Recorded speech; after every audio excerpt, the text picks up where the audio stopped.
사람들한테 그렇게 얘기를 했습니다. 고발 조치하겠다. 패스트트랙은 불법이고 원천 무효입니다. 모든 투쟁 방법을 총력 다해서 하기로 했다는. 예, 국회 사무처가요. 어제 선거제 개혁안, 공수처 설치법 등 이 패스트트랙 지정을 저지하기 위해서 국회 직원들 공무방해한 국회의원, 보좌진, 당직자 고발을 했습니다. 지금 뭐 국회 사무처뿐만 아니라 의원들 사이에서도 고소고발이 난무하면서 피고발 의원이 100명에 육박할 것으로 보이는데요. 내년 총선에는 어떻게 될 것인가 주목이 됩니다. 이런저런 상황들에 대해서 이분과 함께 이야기 나눠보죠. 더불어민주당 표창원 의원 연결이 되어 있습니다. 표창원 의원님 나와 계세요. 네, 안녕하세요. 지금 앞에 저희가 틀어드린 음향 들으셨어요? 예, 들었습니다. 표 의원님 목소리가 있었어요. 목요일 특위에서 하셨던 발언, 이게 표창원의 포효라는 이름으로 상당히 화제가 됐는데 어떤 심경이셨어요? 오랫동안 쌓였던 분노가 갑자기 터져 나오는 그런 느낌이었고요. 사실 제가 이제 국회에 들어온 지 3년 지나고 있지 않습니까? 예. 처음에 야당 시절 시작했다가 이제 여당이 되고, 그 가운데 저희는 야당 때는 야당 때대로 그 당시 새누리당 여당의 좀 횡포라 그럴까요? 일방적인 어떤 진행 이런 것들을 꾹꾹 눌러 참고 있다가 여당이 돼서는 또 여당이기 때문에 정책 실현을 위해서 입법이라든지 뭐 인사청문이라든지 야당이 협조를 구하기 위해서 계속 낮은 자세로 임해왔거든요. 특히 이번 사안이 된 그 국회 사법개혁특별위원회 같은 경우에 자유한국당이 처음부터 계속해서 협조를 하지 않았고 이사 일정도 잘 안 잡혔고 회의가 잡히면 논의에 방해를 계속 해오시고 이러한 상황이었던 오랜 축적이 있었거든요. 거기에다가 지난 2015년 11월 14일에 그 100명의 농민이 물대포로 막 쓰러지셨잖아요. 그 이후에 진행도 제가 현장에서 참가를 했기 때문에 그 당시 이제 그 황교안 법무장관 또 그 이후에 국무총리가 되신 이후 그 박근혜 정권이 얼마나 불법에 대해서 그 단호했으며 시민들, 노동자들, 농민들의 그 사소한 법 위반에 대해서도 뭐 물대포를 쏘거나 체포하거나 뭐 실형을 때리거나 이런 일들을 해오셨던 분들임을 잘 알고 있는데 그게 다 기억이 떠올랐군요. 예, 그게 한꺼번에 쏟아져 나온 거죠. 도대체 그분들 입에서 독재 타도란 말이 나온 것 자체도 받아들이기 힘들었고 이 상황까지 오는 동안 그 모든 억지와 강압과 뭐 개혁에 대한 반대와 그런 것들을 국회 내에서 국회법을 정면 반대하고 물리력을 동원하고 법을 무시하고 사무처 직원들을 감금하고 뭐 이런 것들이 그냥 막 분노로 좀 터져 나왔습니다. 불법 필벌이라고 하시던 분들이 지금 뭐 하시는 겁니까? 막 이렇게 소리치셨어요. 불법은 필벌이라고 하지 않았어. 근데 왜 지금 이렇게 막고 불법을 저지르는 것입니까? 이 말씀이셨던 거죠. 네네. 근데 이때 말입니다. 표 의원님이 그 포효를 하고 있을 때 이제 밖에 한국당 의원들이 많은 분들이 앉아 계셨잖아요. 그분들이 좀 죄송합니다만 제가 그대로 전하자면 표창원 의원 재수 없어라고 하는 것들까지 화면에 같이 막 카메라에 잡혔는데 그거 보셨어요? 네, 봤습니다. 예, 어떠셨어요? 그 반응들? 저는 저 개인에 대해서 그분들이 행하시는 뭐 그 전에 다른 전희경 의원은 저를 뭐 주차폭가 하는 문자를 보좌관과 주고받는 것이 보도가 되는 일도 있었고요. 뭐 제 아내에 대한 공격도 있었고 그분들은 오랜 동안 저에 대한 개인적 공격도 해오셨지만 저는 괜찮습니다. 아무렇지는 않습니다. 저 개인이야 뭐 공적인 임무를 수행하는 와중에 그 어떠한 공격을 받든지 그게 제 역할이고 책임이라 생각하기 때문에요. 알겠습니다. 다만 너무 안타까운 것이 그 공적인 부분 자체를 받아들이려 하지 않는다는 것, 생각하지 않으려 하고 개인의 공격으로 바꿔버리려 한다는 것, 그게 너무 안타깝습니다. 예.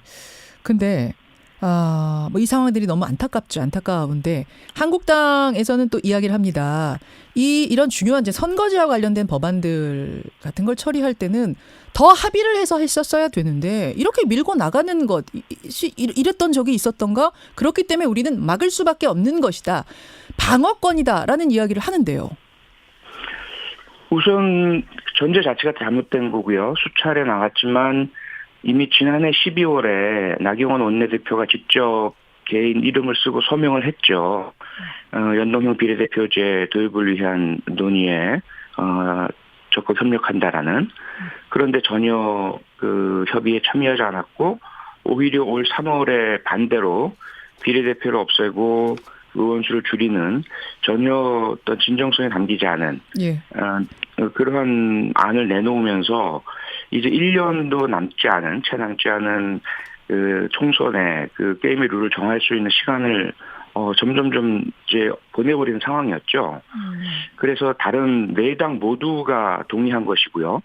그리고 저희도 사실은 이런 선거제 개혁만큼은 그 작은 당들 군소정당이라 부르죠. 3당의 요구에 그대로 응하고 싶지는 않았지만 도의에 의해서 그리고 군소정당에 대한 배려, 다당제 확립, 양당제 폐해의 극복, 지역감정 극복 이런 부분에 대의적인 동의를 한 것이죠.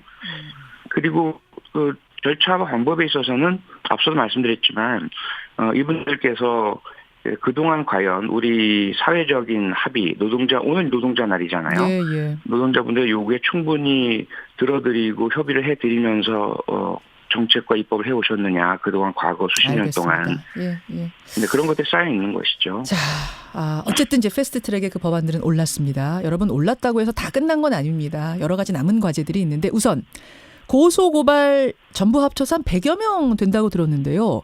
여기에 네. 대한 민주당의 입장은 뭔가요? 보통 이렇게 돼서 이제 패스트트랙 오르고 나면 목표를 달성한 측에서는 이제 고소 고발 서로 취하하고 이랬던 경험들이 있어서 이번에도 그렇게 되는 것인가 어떻습니까? 이번엔 전혀 그런 분위기가 아니고요.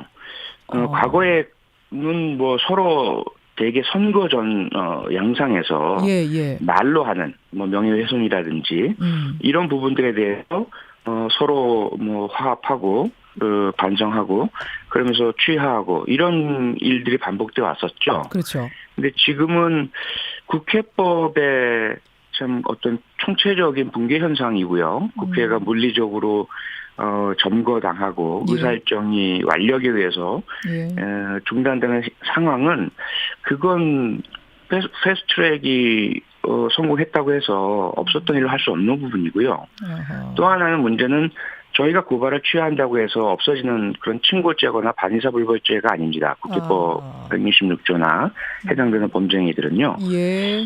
네, 그래서 그것은 아마 과거와는 다를 것입니다. 그렇군요. 근데 지금 민주당도 고발당한 분들이 꽤 계시고 표창원 의원은 어떻습니까? 저도 고발당했습니다. 고발 당하셨어요. 네. 그럼 이건 쌍방이 취하해서 뭐 일단 그쪽에서 서로 일단 취하해서 우리라도 할 수 있는 걸 좀 취하하는 게 낫지 않겠는가라는 분위기가 나올 수도 있을 법한데 고소 당하신 분들은 전혀 그렇지 않고요. 저도 그렇고 박주민 의원도 고발 대상자에 포함됐는데 예. 저희 둘이 거의 늘 같이 다녔거든요. 그렇죠. 근데 저희가 한 것은 말밖에 없어요. 현장에 의안과에 갔을 때도 저희들은 접수하기 길 좀 열어주세요. 다 찍혀 있습니다. 동영상 다 찍혀 있고요. 예. 그리고 국회법 165조, 166조 설명드렸고, 그리고 이렇게 하시면 계속 실행되고 있고, 예. 상습범은 가중처벌됩니다. 이런 말씀들과 말밖에 안 하셨어요? 진짜로 표현이? 네, 말밖에 안 했어요. 그럼 말밖에 안 하신 분들이 왜 고소고발이 돼요? 그래도 뭐가 있어서 그렇게 한 거 아닐까요? 그 한국당에서? 글쎄요. 있으면 내놓으면 좋을 텐데 저는 전혀 그런 기억 자체나 상황 자체가 없었고요. 물론 이제 물리적인 충돌이 있었던 의안과 내에서의 그 격렬한 충돌이 있었던 상황이 있었어요. 예. 그래서 묘하게도 그때는 저희 사개특위 위원들은 현장에 참가하지 않았고 빠져 있었죠. 네, 이성민 위원장님과 함께 예. 회의를 진행하려는 시도를 하고 있었습니다. 그러면 지금 그렇죠. 고소고발이 된 건 어떤 정말로 폭력 현장을 봤거나 이게 아닌데도 일단은 했다라고 보시는 거예요. 겁주기 위해서 쉽게 말해서? 네, 그 명단은 사개특위위원, 정개특위위원에다가 당 지도부 이렇게 돼 있습니다. 예. 그러다 보니까 이건 전혀 어떤 그 증거가 있다거나 또는 목격이 있다거나 하는 부분이 아니고요. 알겠습니다. 그냥 무작위로 추출된 명단으로 저희들은 보입니다. 그렇게 보이시는 거예요. 그리고 어쨌든 민주당 입장에서는 고소고발 취하 전혀 없다라는 말씀. 네. 자, 표창원 의원님, 저는 참 이번에 사상 초유의 장면들이 많았는데요. 이 고소고발전이 다수의 고소고발전도 그렇고 또 하나는 국민청원이 폭발적으로 이루어지고 있다는 겁니다. 네. 뭐 한국당 정당 해산 국민청원도 있고 민주당 정당 해산 국민청원도 있고 제가 마지막으로 확인했던 게 140만 명 넘어서는 한국당 정당 해산은 140만 명 그리고 민주당 정당 해산은 지금 몇 명 넘어서고 있습니까? 20만 명 넘어서고 있다고 하거든요. 네. 예, 물론 민주당 해산 천원이 좀 늦게 시작한 거를 감안해야 되는 거죠. 이건 어떻게 해석하세요? 무척 엄중하다고 밖에 볼 수 없고요. 제가 2013년 6월 그 당시에는 이제 그 백수 시절이죠. 예. 그 전에 행해졌던 국정원의 대선 개입 여론조작 의혹 사건, 당시 새누리당 여당이 국정조사 하겠다 약속하고 이행하지 않을 때 온라인 청원을 10만 명을 받아서 그 청원하신 분들의 아이디 등을 출력해서 새누리당에 가서 제출한 적이 있었습니다. 예. 그리고는 곧이어서 결국은 그 청원의 무게 때문에 국정조사가 실제로 열렸거든요. 지금 140만 명입니다. 예. 무려 14배고 그 숫자가 그냥 이렇게 감이 안 오겠지만 우리가 현장에 나오신다고 한다면 촛불 집회, 촛불혁명 그대로라고 보시면 될 거예요. 그래서 그동안은 이제 뭐 촛불혁명이 지나갔고 정권 교체됐으니 뭐 민생 경제나 현 정권에 대한 뭐 잘잘못 이렇게 주로 흘러왔다면 예. 지금 자유한국당의 이 국회 난동 사건은 다시금 국민 다수로 하여금 안 되겠다. 이러다가는 정말 우리가 나라나 국민이 큰 피해를 입겠다라는 그런 인식이 좀 일어난 것이라고 생각이 되고요. 저희도 마찬가지로 20만 분이 뭐 어떤 분이시든지 간에 엄중하게 저희들은 받아들이고 있고요. 예. 여당으로서 이런 사태를 막지 못한 것, 그리고 원인에 어쨌든 일부라도 기여를 한 것, 이 부분은 저희가 깊은 반성의 마음으로 받아들여야 된다고 생각합니다. 예. 정말 법적으로 뭐 해산이 되냐 안 되냐 이걸 떠나서 상징적인 의미가 크다는 거, 무겁다는 걸 정치권이 받아들여야 된다. 이런 말씀이세요. 여기까지 네네. 말씀 듣죠. 표 의원님 고맙습니다. 네, 고맙습니다. 더불어민주당 표창원 의원이었습니다.